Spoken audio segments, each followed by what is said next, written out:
एक दिन किसी महिला टीचर ने सवाल किया कि सर, आजकल परिवार में पारिवारिक रिश्तों में खास करके सास बहू के रिश्तों पर कुछ आप कहना चाहेंगे? तो चूंकि पारिवारिक बातें समय के साथ बदलती रहती हैं और आगे भी बदलती रहेंगी, इस पर कुछ अस्थायी तो नहीं कहा जा सकता, लेकिन एक बात मेरे मन में आई, उसी समय एक उदाहरण आया दिमाग में कि जैसे हम पौधों को देखते हैं, पेड़ों को देखते हैं। दो तरह के पेड़ हम अपने घर के आसपास देखते हैं या गांव में भी देखते हैं।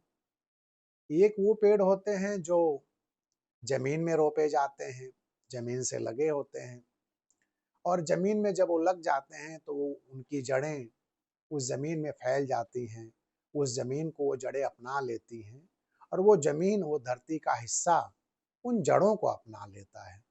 और दोनों एक दूसरे को अपना लेने से वो जो छोटा सा पेड़ है, पौधा है, बहुत बड़ा वृक्ष बन जाता है।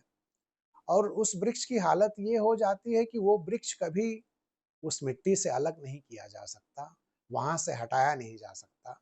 और जब भी वहाँ से उसे हटाएँगे, वो टूट जाएगा, सूख जाएगा, समाप्त हो जाएगा। इसका मतलब उस मिट्टी ने उसे अपना लिया है और उसने उस मिट्टी को अपना लिया है। दोनों को एक दूसरे की आदत हो गई है, एक दूसरे के बिना वो रह नहीं सकते। दूसरी तरफ एक ऐसा पौधा आता है जिसे हम अपने घरों में लगाते हैं, आंगन में लगाते हैं। उसमें गमले के साथ उसे लगाते हैं। गमला छोटा हो सकता है, गमला बड़ा हो सकता है। उसमें मिट्टी भी है। उस मिट्टी से वो पौधा जुड़ा है, उसकी जड़ें जुड़ी हैं, लेकिन उसकी सीमाओं पर वो गमला आ जाता है। वो गमला पूरी धरती से उसे मिलने नहीं देता, इसलिए वो पौधा कभी पूरी धरती से मिल नहीं पाता। जिस तरह से वो पौधा जो जमीन से जुड़ा है, जमीन के भीतर चला गया है, धरती को अपना लिया है, पूरी धरती से मिल गया है, सबसे मिल गया है, सबको अपना लिया है, इस गमले की परत ने, मिट्टी और गमले के बीच में वो गमले की परत है, इसने पूरी मिट्टी से उसको काट दिया है। ऐसी हालत में क्या होगा कि ये जो गमले का पौधा, ये पूर्ण विकसित भी कभी नहीं होगा। इसकी जड़ें फैल नहीं सकती, बड़ी नहीं हो सकती, विकसित नहीं हो सकती। और जब विकसित नहीं होंगी, फैल नहीं सकती, तो ये स्वयं भी विकसित नहीं होगा, तो एक तरह से पूर्ण विकसित इंसान नहीं होगा। तो इसको मैं इस तरह से कहता हूँ कि ये जो गमला है, ये गमला कौन है? ये गमला विवाह के बाद उस लड़की की माँ है। वो अपनी माँ से मुक्त नहीं हो रही है, और जब तक कोई लड़की अपनी माँ से मुक्त नहीं होगी, दूसरी माँ को, दूसरे परिवार को पूरी तरह अपना नहीं सकती। ये उसकी कोई कमी नहीं है, उसकी कमी है गमले से उसको मुक्त होना होगा। उसको लग रहा है कि उसने जगह बदल ली है, उसने बहुत कुछ कर लिया है, जगह बदल लिया, स्थान बदल लिया है, दूसरों को अपना लिया है, लेकिन अपनी मिट्टी के साथ दूसरों को अपनाया है, अपने परिवेश के साथ दूसरों को अपनाया है, तो वो अपना ज़रूर लेगा, लेकिन जैसे एक छोटा-सा पौधा छोटा ही रह जाएगा या थोड़ा-सा कहीं बढ़ जाएगा, लेकिन पूर्ण विकसित नहीं होगा। तो मैं मज़ाक-मज़ाक में कहता हूँ कभी-कभी कि वो जो गमला है, उसकी माँ है, जो उसकी माँ उसे पूरी तरह से स्वतंत्र नहीं कर रही है कि नई मिट्टी से, नए परिवार से पूरी तरह मिल जाए।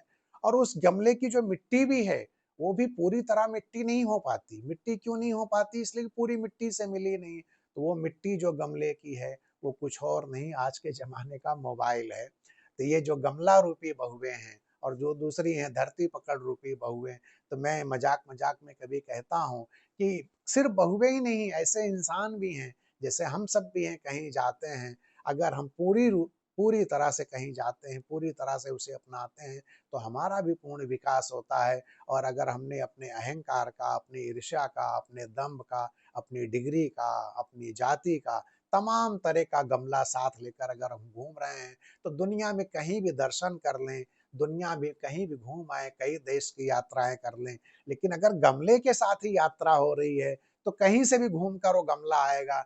जब लौट कर आएगा तो तब भी गमले का पौधा रहेगा, जब वो घूमने जाएगा तब भी गमले का पौधा रहेगा। लेकिन जो अपनी जड़ों के साथ जाएगा, जहाँ जाएगा वहाँ की मिट्टी को अपना लेगा, तो वो वृक्ष बन जाएगा।